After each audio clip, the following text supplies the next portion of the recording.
আমি তো পুরা বাবু আছি, আর মাত্র কয়েক ঘন্টা সময় বাকি কুফা আমেরিকার ফাইনাল শুরু হইতে।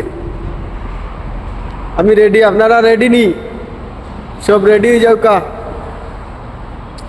টানা তিনটা ফাইনাল 2021-এর কুফা, 2022-এর ওয়ার্ল্ড কাপ, আবার 2024-এর কুফা। এটা অনেকের স্বপ্ন, স্বপ্নই থাকবো। আমরা খালি ফাইনাল অকল দেখমু আর কাপ অকল তুলিয়া ধরমু। সব রেডি হয়ে যাও। আশা করি আমরা আর একটা শিরোপা উৎসাহ করিয়া ধরমু আর কয়েক ঘন্টা সময় পরেই। এই শিরোপাটা আমরা জয় করি লইলেই সর্বোচ্চ কুফা জয়ী হয়ে যাইমু আমরা।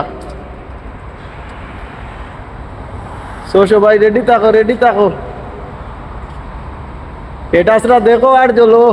চশমা পিনতে আমরা রাস্তায় ঘুরতাম। বাপ দরিয়া বউ, আমরা বাপ দাদার অর্জন নিয়ে গর্ব করি না, আমরা নিজেরা কিছু করিয়া দেখাই। এটাই আর্জেন্টিনা, পামুস আর্জেন্টিনা।